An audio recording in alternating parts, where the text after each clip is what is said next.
Hi, everybody. This is Gino Vanelli. You're listening to Rainbow Country with Mark Tara.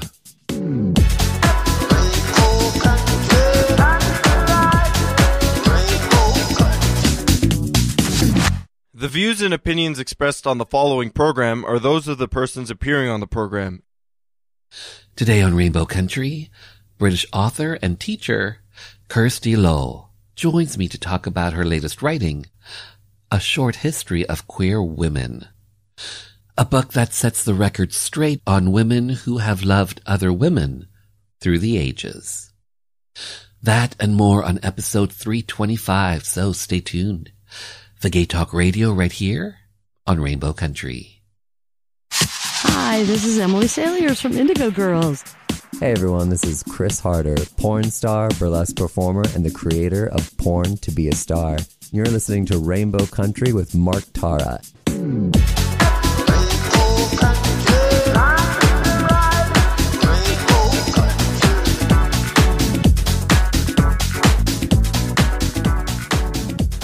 Well, hello and welcome to a brand new journey through Rainbow Country. As I like to call it, a little gay radio show working to give voice to the LGBT community and beyond. And as always, I am your tour guide through Rainbow Country. I'm producer and host, Mark Tara. By the way, Rainbow Country originates from CIUT FM in Toronto and now proudly in syndication on 12 outlets across Canada. From coast to coast to coast. The Yukon, British Columbia, Saskatchewan, Manitoba, the east coast of Canada in Newfoundland, Ontario, even down to Buffalo, New York, and online. Well, thanks to you tuning in, streaming, downloading, but ultimately listening. Together we continue to build Rainbow Country into a nationally syndicated gay radio show, a #1 LGBT podcast on Podomatic.com's Gay and Lesbian chart, as well as being recognized as Canada's #2 LGBT podcast on Feedspot.com. So today, queer women have always existed. Let's put them back in the history books. British writer and teacher Kirsty Loehr joins me to talk about her latest book, A Short History of Queer Women. A book that sets the record straight on women who have loved other women through the ages. We'll find out what inspired A Short History of Queer Women, her thoughts on reviews of the book, both positive and negative, and more. Plus in hour 2, music from LGBT artists, independent artists, voices that we've come to know and love in classic disco, classic 80s, classic house. And on this episode, I'm featuring some classic disco, some queer rap, and more. All that lies ahead as we start off Journey 325 through Rainbow Country. And our first stop is what I like to call the Rainbow Country School for Canadian Gay History. And today's lesson from activist, author, and historian Tim McCaskill is censorship of Canada's LGBT community. Glad Day Bookshop started in Gerald Moldenhauer's backpack around 1972. Gerald figured that to build community we needed access to our history, our culture, our literature, our porn. He started schlepping books and magazines from one queer event to another to sell. As the collection got bigger, he moved it to a hall in the commune where he lived, in an old house on Seaton Street in downtown Toronto. In those days, to see the books, you needed to phone first to make an appointment to come over. Glad Day finally opened a fully fledged store in the late 1970s, and that's when the more public profile started causing problems. An issue with the Canadian book business is that a lot of titles are published elsewhere and therefore need to be imported, and that means they all have to pass through Canada Customs. And Canada Customs in those days was not about to let dirty, smutty, queer literature cross the border to corrupt innocent Canadians. Glad Day started having books seized and shipments blocked starting in 1977. It got worse in the 80s. Even The Joy of Gay Sex got banned as obscene. And even if books got through customs, they were still not safe. In April '82, police raided Glad Day and charged employee Kevin Orr with selling obscene material. And that wouldn't be the last raid. Glad Day was embroiled in court cases for years. Some American publications actually started producing special Canadian editions with pages blanked out to get them across the border. In 1983, partners Bruce Smythe and Jim Deva started a gay bookstore in Vancouver called Little Sisters. Little Sisters was soon experiencing customs seizures as well. What was infuriating was that big mainstream bookstores were now importing and selling many of the same titles without a problem. It was just small, gay-run bookstores that were being targeted. Little Sisters also fought the customs seizures through the courts, but it took years and thousands of dollars before the Supreme Court finally decided that the seizures were a violation of the Charter of Rights. That was in 2000. Customs still had the right to stop materials, but the onus was on them to prove they were obscene. Customs censorship finally began to grind to a halt. By this time, queer material was widely available, and the digital age meant that borders were being largely irrelevant anyway. But today, both Glad Day and Little Sisters continue to operate as bookstores. Glad Day is actually the oldest surviving gay bookstore in the world. So if you are in Toronto or Vancouver, be sure to check them out. They're part of the living history of our community. This is Tim McCaskill, author of Queer Progress.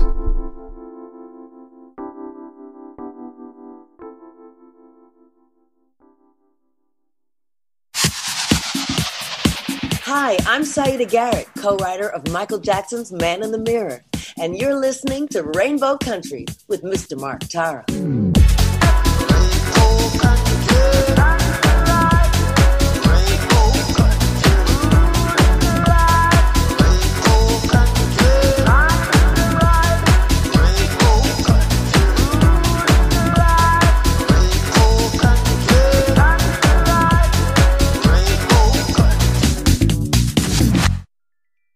Up next, a short history of queer women.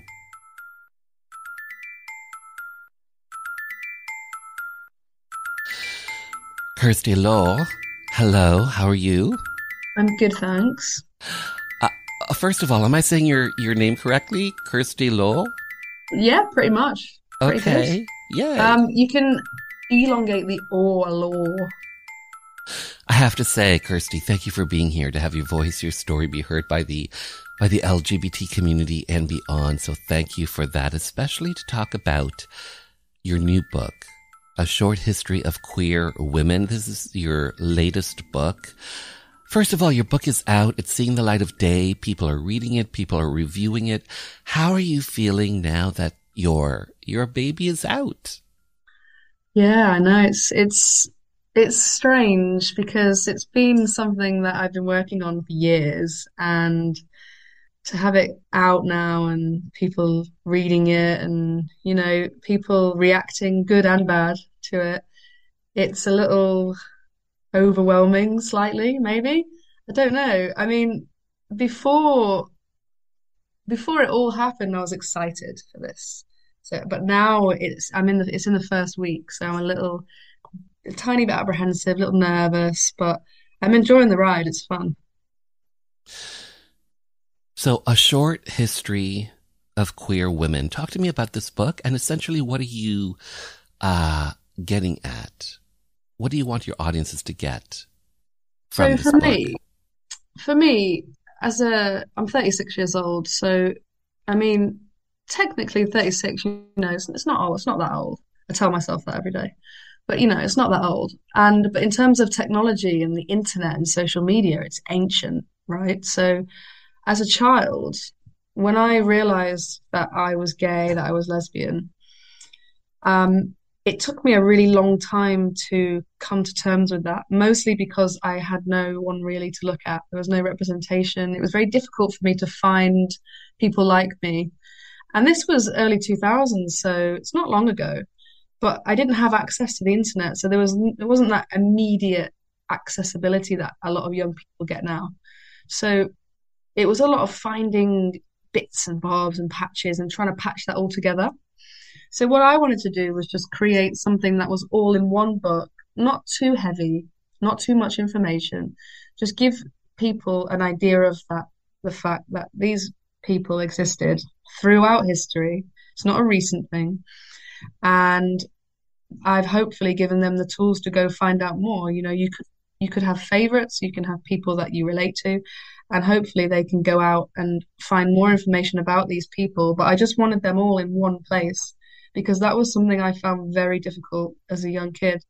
And as a young adult, was just finding them all in one place. It was very much bits and bobs, dribs and drabs, trying to find a chronological timeline, of just LGBTQ in history.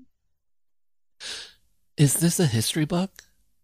Yeah, I would say it was a history book. I love history anyway, and I'd say I really wanted to steer away from it being academic because queer theory and gender studies and lesbian studies, as we know, it can be very academic, can be very heavy. The jargon's quite difficult to follow, puts a lot of people off, especially me. And I wanted to write something with a historical and a gender studies aspect and point of view, but it was accessible, so it was an easy read. And that's where a lot of the humor came into it too. So I wanted it to be quite light as a history book, not a heavy academic history book, but something quite light that can be a quick and enjoyable read. Did you have to research this book? Oh yeah, definitely. Okay. I spent a really long time researching the book, but then once you apply that queer lens or that queer theory to people, they come out to you in that respect. So you add that queer lens to someone, and anyone that's challenging heteronormativity or even someone that refuses to wear feminine clothes, you automatically can see them as queer because they're challenging that norm. Mm-hmm. So they all just really started coming out to me quite quickly. I just want to touch on that for a minute.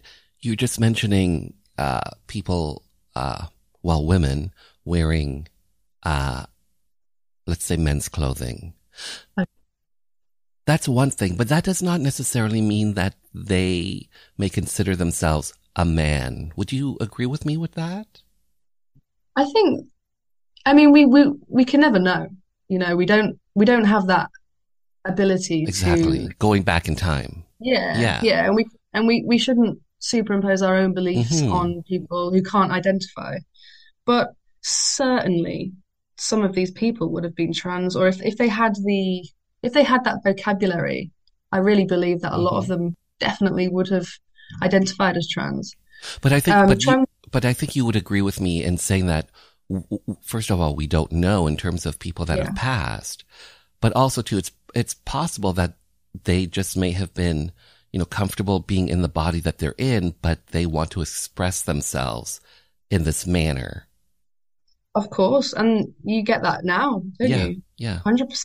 But yeah, I think a lot of women back then would wear men's clothes literally to survive. Mm-hmm. That was it. It wasn't to do with gender or anything. It was just to survive. Because, living life as a man was better. Mm-hmm. It still is in many countries. How far back do you go in your book? So I go as far back as human existence, but it's very tongue-in-cheek because obviously I don't know what happens then. And then it starts getting serious around Romans, ancient Greeks, Sappho, when these terms started being labelled, when it was being talked about, basically, and that's where the research is. So that's how far it goes back. Okay, so 2 women who sail the seas disguised as pirates to U.S. soccer captain Megan Capino, who says, quote, "You can't win a championship without gays on your team." So talk to me about how you found the women or the people that you feature in your book. Talk to me about that process. How I found them. Like, how did you decide who would be featured in a short history of queer women? Yeah, it was difficult because you had to leave a lot of people out. But I think I think lesbians in general have there's a stereotype for lesbians where we are maybe boring, or we don't have a lot of sex, or we're not passionate. So the stories I chose were women that were having sex, a lot of sex. They were writing passionately. They were being ridiculous and absurd and falling in love and making fools of themselves.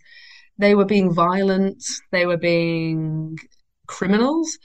I wanted to show another side of these women, because every person is an individual, and there are a lot of sweeping stereotypes about lesbians in general. So the reason why I chose these particular people in this book was because they had some kind of story to tell that was different from the narrative that we see today, really.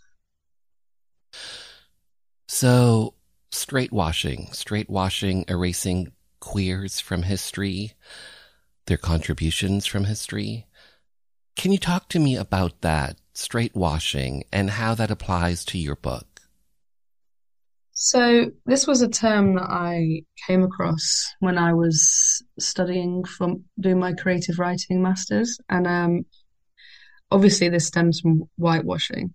And I just thought everything suddenly made sense when I found that word, because as I said earlier, when you're a child or when you're just coming to terms with your sexuality, you look back and you try and find people that look like you. And you can't. And then when you get a bit older, you do find out that those people may have existed, but they weren't shown to be like that. So you have a lot of movies, you have Rock Hudson, for example. He was definitely straight washed. He was presented as this very straight, heterosexual man, when in reality he wasn't. You have, even if people aren't, I'm not saying that these people are lesbians, but I'm saying there is something queer, and maybe they were attracted to women in their time. So you have someone like Virginia Woolf, who was married to a man, but did have an affair with a woman, a really passionate and loving affair. But again, she's straight washed. So it's just they're presented as straight and heterosexual just to kind of fit that heteronormative narrative, when it's just not the case. And it really eliminates a lot of people, and people that can't envision, people that have no past, I think find it very difficult to picture themselves in the future, and even so in the present. And it's very damaging, I think, to straightwash people that have made a really big contribution to society, and they've been very successful, and they have lived great lives, and we don't see the part of them that has made their life great, and we don't get to see that part. So fast-paced, funny, filthy. Just some words to describe a short history of queer women. Did you always want to be a writer? Yeah. I'm an English teacher. That's my full-time job. Mm-hmm. But yeah, as a kid, I always wanted to write.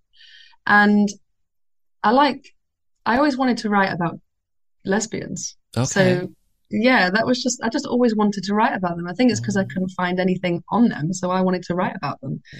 I wanted to provide that space and write about people and put them in that space. And humor is a big part of me anyway. It's a way that I deal with a lot of things. And I just think lesbians are funny. We're funny. And if you look at the history of this book, we're filthy and funny.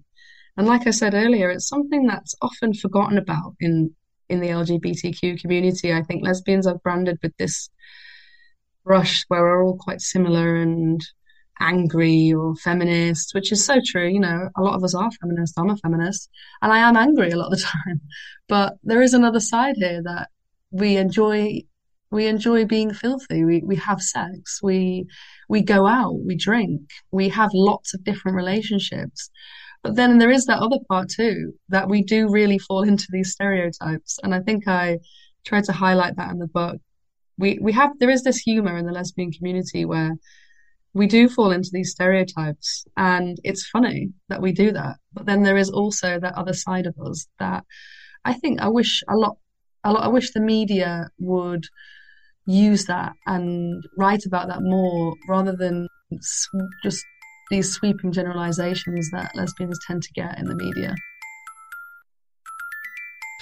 And on that note, we will return after this Rainbow Country update.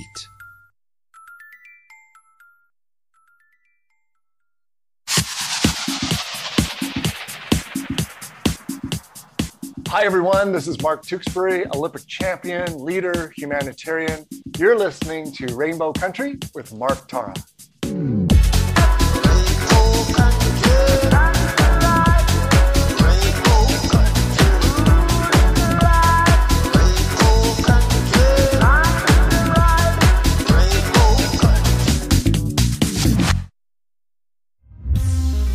Hitmakers is a full-service, award-winning record label and social enterprise based in Iqaluit, Nunavut. We specialize in the creating and marketing of world-class Inuit and Indigenous music, including pop, hip-hop, rock, folk, and traditional Inuit music. Hitmakers has studios in Iqaluit, Ottawa, and Toronto. The label currently works with more than 20 Inuit and Indigenous artists, and we represent and promote many more. The company was founded in 2016, and our mission is to create viable careers in the arts for Inuit and Indigenous artists through music, media, and education. Our secondary mission is to empower artists to share and strengthen their stories and culture. To learn more, please connect with us on social media or at hitmakers.com. That's Hitmakers with a Z. Thanks for listening. Qoyanamik. Hello, Canada. I'm author Anthony Bedolka. I wanted to let you know that my latest novel, Going to Beautiful, is out right now. It's available wherever you get your favorite books. Going to Beautiful tells the story of Jake Hardy, a celebrity chef, and Eddie Kravitz, a fashion designer. They've got fame, a great kid, an awesome dog, and they've got each other. They really had it all. Until they didn't. Going to Beautiful is out right now. It's available wherever you get your favorite books. Talk soon, Canada.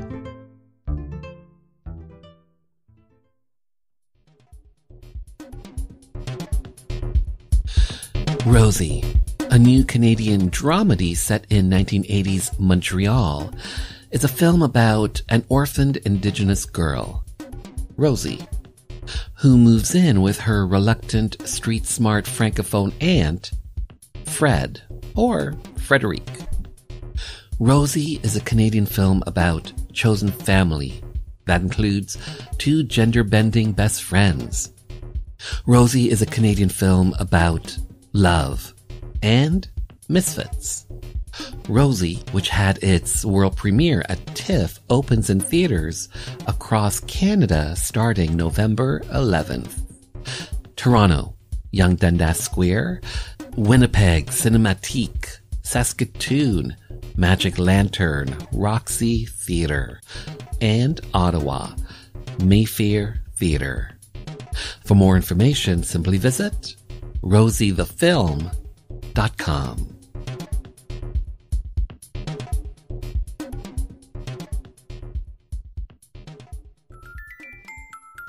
Magnus Hirschfeld made the modern homosexual.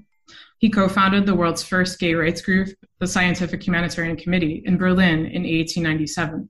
But what is far more important is that he and his colleagues came up with an enormously influential concept of what same-sex desire was, what it meant, and how it fit into the wider world. If you think homosexuality is an inborn quality that cannot be changed and has a biological root, but is not an illness, and if you think gay people are a sexual minority who are born that way and who deserve legal protections just as racial minorities do, you owe those ideas to Hirschfeld and a handful of others. He was among the first to articulate that conceptual model of what it means to be gay in print in 1896. We just heard professor, author, and historian of queer and trans politics, Lori Marhofer, reading from Racism and the Making of Gay Rights, a sexologist, his student, and the Empire of Queer Love, their powerful new gay history book, about the man who made the modern homosexual, a German physician and sexologist who died at the age of 67 in 1935. Magnus Hirschfeld. Now back to my interview with British author and teacher Kirsty Loehr. I'm Bryan Bradley, author of Outrageous Misfits, female impersonator Craig Russell and his wife, Lori Russell-Eady. You are listening to Rainbow Country with Mark Terra.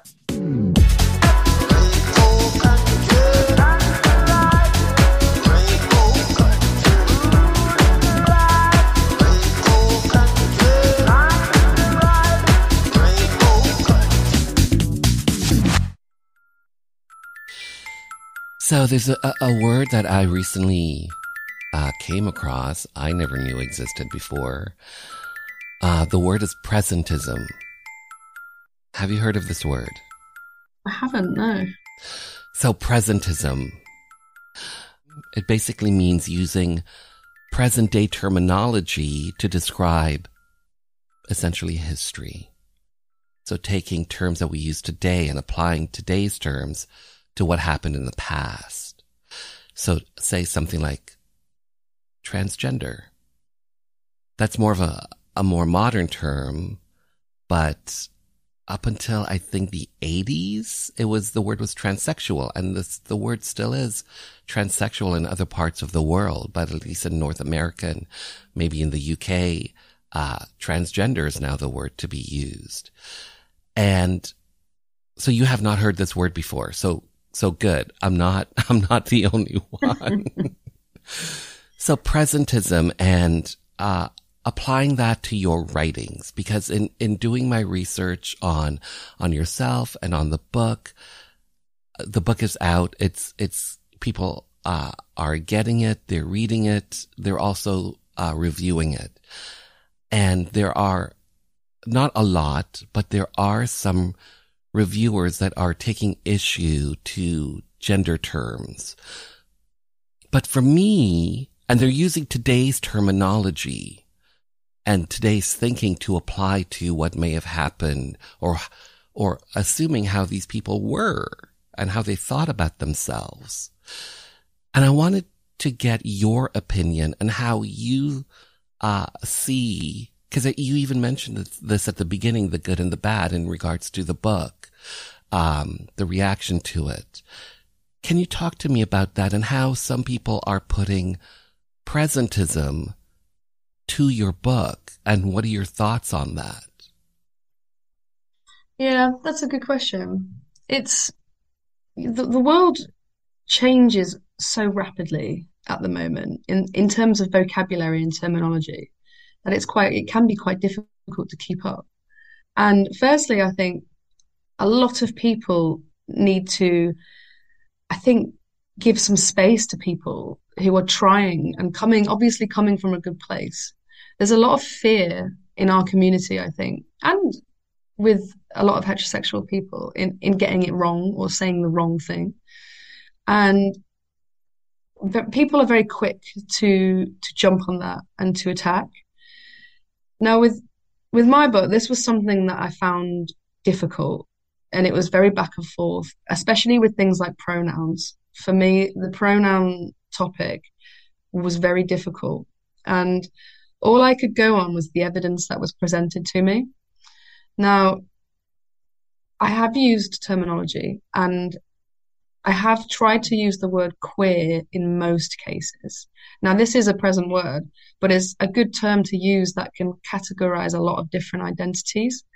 And I think that works quite well when we're talking about historical people, because I'm not superimposing that identity on these people, because there was evidence to suggest that they were queer. Now, if I start saying that they're lesbians or trans, then it gets a bit trickier, and that people get angry that, you have one side where they're saying that I am erasing trans men, and then there's another side that say you're erasing lesbians, and then you have the different identities within lesbian community, such as butch lesbians, or and then you could trans mask. So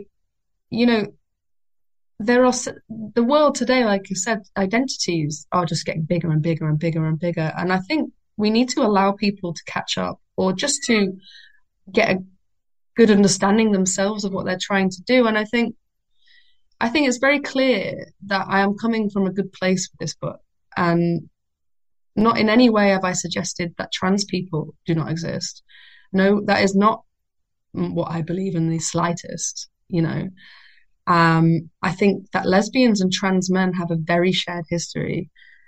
And whether people don't believe that or not, I think the evidence is there to suggest that there is a very big shared history, and it's something that should be acknowledged. Trans men and lesbians have a lot in common. To this day, they do. And it's only because people now are having the vocabulary and the terminology and being more comfortable that they're able to come out and be that person. But it doesn't mean that butch lesbians or masculine lesbians doesn't mean that they don't exist either. There is room for everybody. And I think in this book, I think it's very clear that I have tried not to be offensive, and I've tried to be inclusive. It would be awful for me to write a book about inclusivity and then exclude a certain category or part of the community. That's something that I would never, ever want to do. And it upsets me. But, you know, I can't tell someone how to feel. And if they feel like that I have done that, then they feel like that. And I really, you know, I can't say otherwise. But I just hope that it shows through that that's not what I'm trying to do. And it's very difficult with history. And that's why I've tried to show that light-hearted approach. This is not an academic book. And I just use the evidence there. And if you've got someone like Radcliffe Hall, who did go by the name John and did identify as male, in history books all over the world, this person is referred to as she. But in the book, I thought, because of the evidence provided to me, that I wasn't going to use she. So I used they. Because luckily in the English language, we have these pronouns that we can use. So I did use they. So I have tried to be respectful with certain things where I think the evidence there suggests otherwise. But sometimes it's impossible. What can I do? So I just go by, you know, what they were assigned at birth, what history tells us, but then make sure to acknowledge that they could have been queer or trans or lesbian or butch. So I really hope that shines through in what I've done in this book. What surprises me, though, with all of this is that at the very beginning of your book, there's almost a disclaimer where you say that you're going to be using pronouns of people, how they were at birth, essentially. If you're born male, you're male, female, you're female for the most part. Because you say in your disclaimer, I'm calling it, that we don't know how these people thought and how they considered themselves for the most part. So that surprises me that some people, a handful of people, are taking issue. I'm like, did they miss that page? I know. I mean, I thought the same thing. I was worried. So that is why that disclaimer as such is there. I mean, before that, I was switching with the pronouns. I was using she, then I would switch to he, and my publishers were saying it's just getting confusing and it's not adding to. We need clarity, really. And so I said, let's go with their assigned pronouns, but let's make it clear that this is not my view, and that if anyone else disagrees, that they are most certainly allowed to, you know. And yeah, I mean, it surprised me too, but what can I say? I can't tell people how to feel. And, you know, this topic at the moment, I don't know how it is in Canada but in the UK, you know, it's a topic that is, you know, you have to tread carefully when you're talking about it. And I mean, you guys have J.K. Rowling. Yeah, exactly. And which doesn't make things any good. Yeah. And she's like a real, you know, nexus. For sure. Yeah, I think, you know, I feel uncomfortable talking about this because, you know, we're here to talk about your book, but there's also, you know, a minority, a very small number of people that they just seem to have, for a lack of better words, a chip on their shoulder that things have to be their way or it needs to be shut down.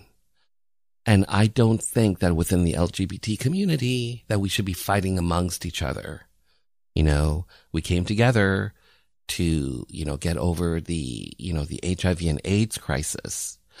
And then, after that, and things seem to be, for a lack of better words, it's more of a manageable disease today. But where's that community from the LGBT community? Where is that? Like, we should be supporting you rather than trying to tear you down.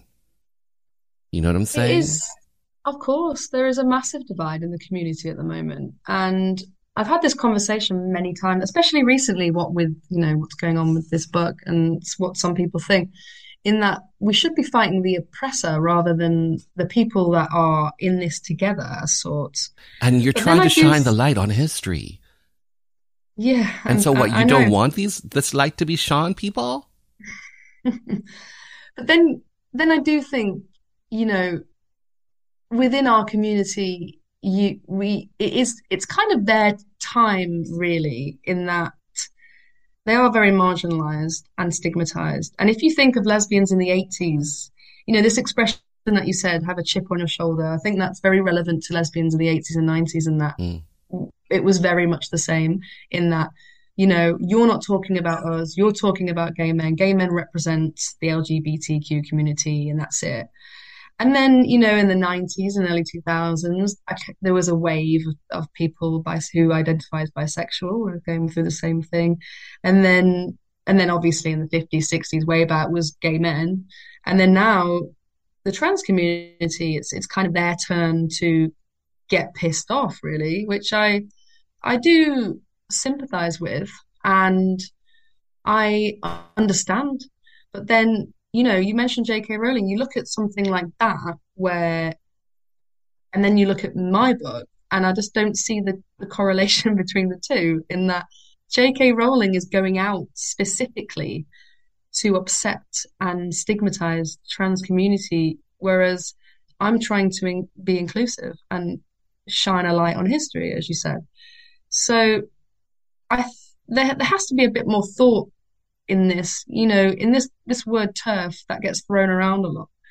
It's very damaging, I think, to call people that in our community or transphobic without really thinking of those connotations behind it, because it's a very damaging word to say in our community. And like you said, we shouldn't be fighting against each other. We should be fighting against the oppressor. And isn't that what the oppressor wants, of what they've always wanted? They've always wanted to create tension within a group, and that group falls apart. So that does worry me slightly, but I do get the anger, and I do understand it's their time. They've been ignored for a long time. And just so that we're clear, TERF means trans exclusionary radical feminist. Yeah. And that term has been applied to some people, J.K. Rowling, for example. Yeah. But mostly a lot of lesbians, unfortunately, there is a small group in the community of lesbians that do adhere to that way of thinking. J.K. Rowling is just so irrelevant, though, because I don't really understand the angle here, in that she is not even part of this community and just has a lot of opinions on things that don't really concern her. And that annoys me. But have you been getting pushback on this book? No, not really. I mean, I don't know. I mean, I did expect a little bit. Mm-hmm. And then part of me is a bit like, oh, this is awful. This is not what I wanted to do. But then part of me is like, this is good. It's a good conversation. It's getting people talking, which is good. It's always good, isn't it, when you write something and people are discussing it? Are people engaging in that conversation, or is it people are entrenched in their, you are a TERF, you are excluding trans people from history, you are not respecting, you know what I'm saying? Like, are they entrenched in how they're thinking, or are they like, is this what you meant? And people are being able to have a dialogue. Are you finding that? Not as with some people, yes, who are willing to have, I've spoken to a lot of people about it, and it is very divided. Like you said, it's very half and half in the community at the moment, in that, there's a lot of angry opinions, and then there's a lot of other people that just shut it down and say, no, you're wrong. And there needs to be more discussion. There needs to be more leeway and And people just, I think, need to just acknowledge that times are changing and people are trying to figure things out. And it's difficult with this terminology and this vocabulary. And we're, like I said, if someone is coming from a good place, you know that they are coming from a good place. If you look at someone like J.K. Rowling, I don't believe that she is coming from a good place. But when someone wants to learn and understand, but someone also is using history or writing something that is unique in that it's telling a story, then I would hope that that would shine through rather than what opinions some people may have. But, you know, everyone's entitled to their own opinion. Yeah, but I don't necessarily know if it's helpful for people to be using presentism, to be using present day terms and applying those terms to history, because then essentially we're rewriting history. Yeah. But then, you know, there are some people, like I said, like someone like Radcliffe Hall. If I were to deny the fact that this person identified or went by the name of John, then yeah, that would be me excluding this part of this person. So I think we can only go on the evidence that is provided by us. And I think everybody in the community needs to understand that. Exactly. And yeah. So for yourself, the book is out. It's getting interesting feedback. What do you hope audiences come away with once they've read this book? Just knowledge. Mm-hmm. I want these women, these queer people, to have a story and the story to be told, because it's been hidden for so long.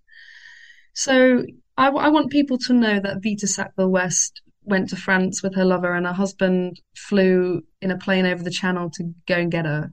I want people to know that this lesbian pirate existed and had an affair with another woman and made all the male pirates scared. You know, I want people to know about Sappho. Just knowledge here. This, like I said, this is not a deep history book. This is not an academic book, but it's just stories, funny stories, nice stories, romantic stories. You know, as we all know, and queer history is not necessarily fun, is it? It's very depressing. And I wanted to just challenge that a bit, because these stories, are depressing.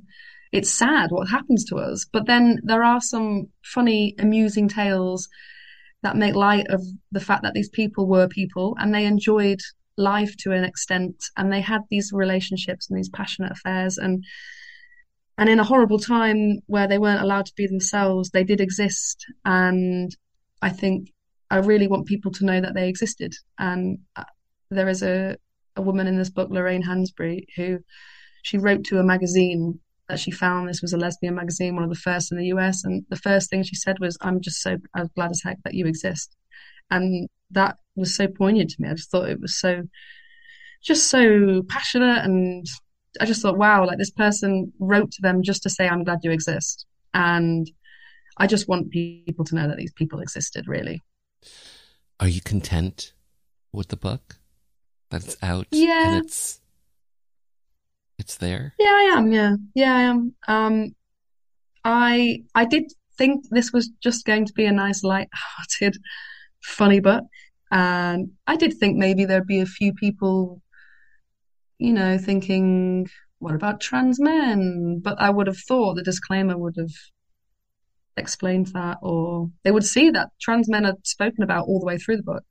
So I didn't really expect that much. But like I said, maybe this is what we need. We need anger at first, which can maybe lead into a conversation. Who knows? Mm-hmm. Kirsty Loehr, I have to say thank you so much for your time. Well said, well done, well written. Thank you. No, it was my pleasure. A Short History of Queer Women is out now and available wherever you get your favorite books.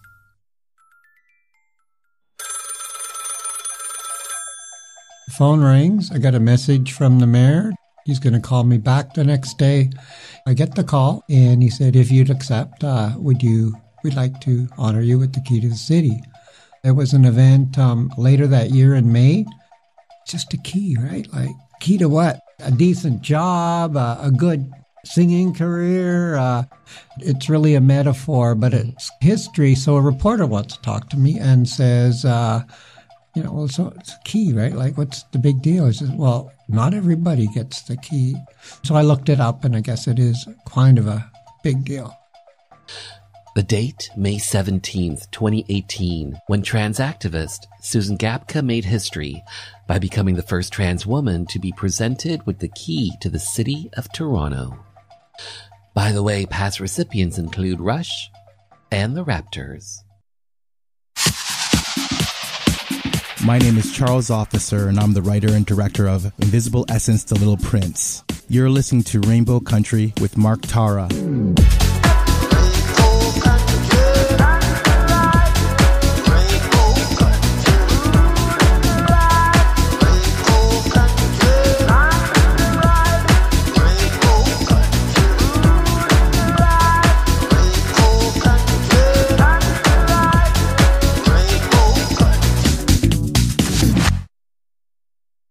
So in preparing for this week's episode and this interview, I came across a word that's new to me. Presentism. Presentism. The introduction of present-day ideas and perspectives onto depictions or interpretations of the past. According to the Oxford English Dictionary, the first citation of presentism apparently dates back to 1916. Some modern historians seek to avoid presentism in their work because they consider it a form of cultural bias and because it creates a distorted understanding of their subject matter. And I have to say I couldn't agree more, because what's the alternative? If we put current day thinking to events or people from the past, essentially we are rewriting history, general history, LGBT history. And if we want others to know and respect queer history, then we, who are part of the community, we need to know and respect our history the way that it was. Case in point, Marsha P. Johnson, a gay activist, a trans rights leader, someone who at times dealt with homelessness, with mental health issues, and health issues. A complex human being. Like all of us, we are all complex individuals. So here's my point. There are myths out there surrounding Marsha P. Johnson, one of them being that she was the first trans person to throw a brick or a shot glass at Stonewall. That would be incorrect. Actually, that would be a lie. Was Marsha P. Johnson there during Stonewall, the Stonewall uprising? Absolutely. But don't take my word for it. Take it from Marsha P. Johnson. Marsha's the only one, she's the only one everyone agrees was at the Stonewall riots. There were a lot of other people, but everyone agrees that Marsha was there, so... The way I winded up being at Stonewall that night, I was having a party uptown, and we were all out there, and Miss Sylvia and Rivera and them were over in the park having a cocktail. I was uptown, and I didn't get downtown until about 2 o'clock, because when I got downtown, the place was already on fire, and it was a raid already. The riots had already started, and they said the police went in there and set the place on fire. They said the police set it on fire because they originally wanted the Stonewall to close, so they had several raids. And there was this Tiffany and this other drag queen that used to work there in the coat check room, and then they had all these bartenders. And the night before the Stonewall riot started, before they closed the bar, we were all there, and we all had lined up against the walls, and they was all searching us. They searched every single body that came there because the place was supposed to be closed, and they opened anyway. Because every time the police came, what they would do, they would take the money from the coat check room and take the money from the bar. So if they heard the police were coming, they would take all the money and hide it up under the bar in these boxes, out of the register. And and sometimes they would hide like under the floor or something. So when when the police got in, all they got was the bartender's tips. What we just heard was an excerpt from a 1989 interview from #1 New York Times bestselling author Eric Marcus. So just to recap, Marsha P. Johnson showed up at the Stonewall bar around 2 a.m. when the place was on fire and there was already a raid happening. All that being said, it does not negate Marsha P. Johnson's contribution to the gay liberation movement, the transsexual liberation movement, the transgender liberation movement. You can find out more about Eric Marcus at makinggayhistory.com. And there's a great documentary on Marsha P. Johnson from award-winning filmmaker David France. It's out on Netflix and it's called The Death and Life of Marsha P. Johnson. Presentism. The more we actually know.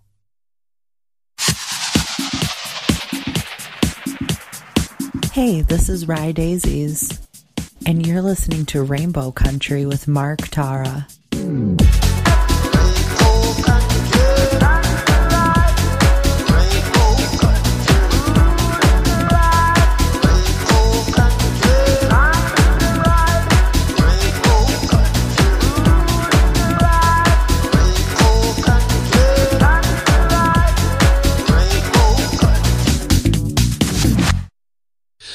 Taking us to hour 2 of Rainbow Country, the first installment of The Story Behind.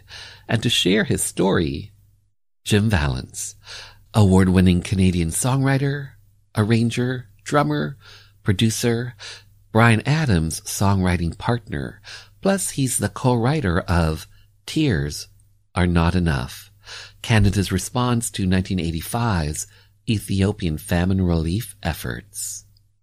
So back in season 6, Jim Vallance was a guest on Rainbow Country, and during that interview, he shared the story behind the track that he and Bryan Adams co-wrote, 1979's Let Me Take You Dancing. So my last question for you, it's about a song that's near and dear to my personal heart. I believe it was a bit of a hit back in the 70s, 1979, maybe even a bit of a Canadian disco hit, the song Let Me Take You Dancing. And why does Bryan Adams hate this song so much?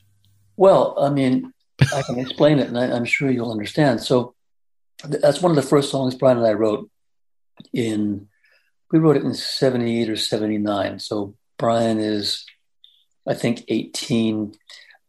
His voice was still in transition from sort of teenager to adult. He hadn't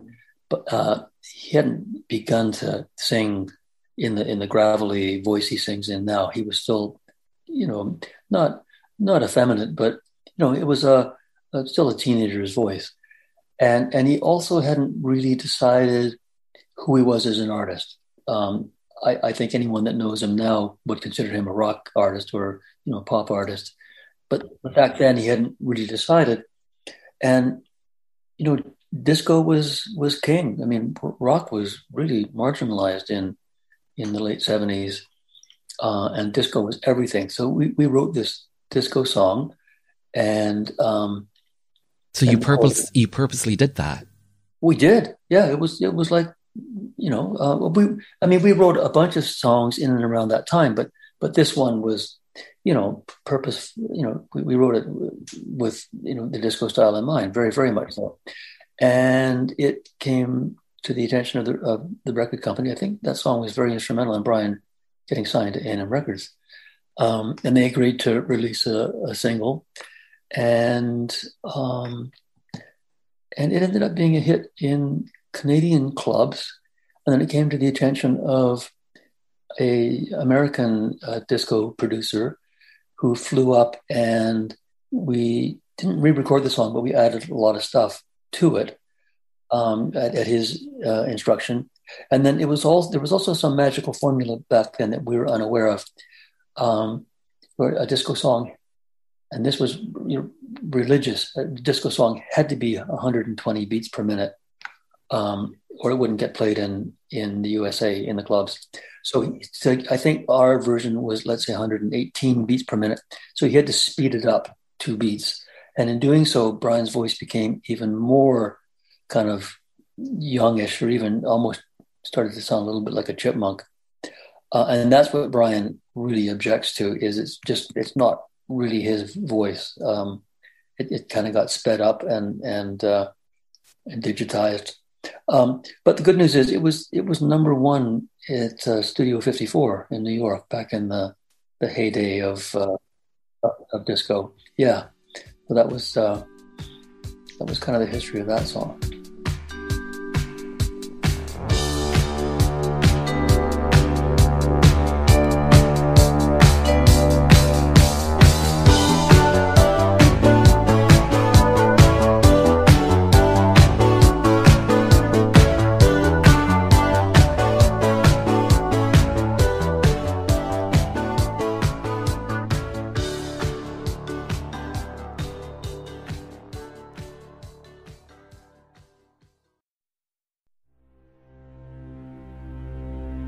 Hi, my name is Joanne Vanicola, and I'm an actor and a writer, and I was first on Rainbow Country with Mark Tara on discussing the massacre at Pulse Club in Orlando.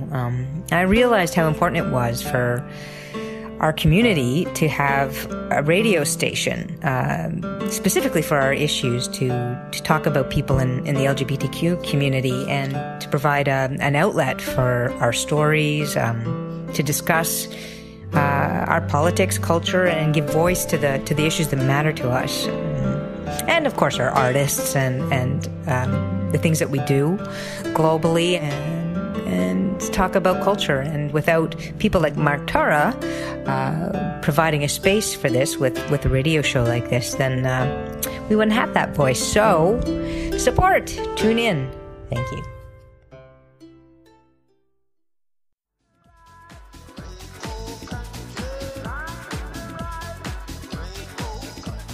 And just like that, this little gay journey 325 through Rainbow Country has come to an end.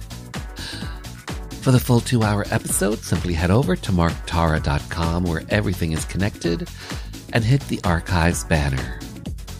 To keep up to date with all things Rainbow Country, check out my socials at Mark Tara. The podcast is available on all major platforms, including Audible.com and iHeartRadio. Finally, I want to take this time to thank you for taking your time to be with me. Remember, we are living in days of making dreams come true, so believe in yourself, and the world will believe in you.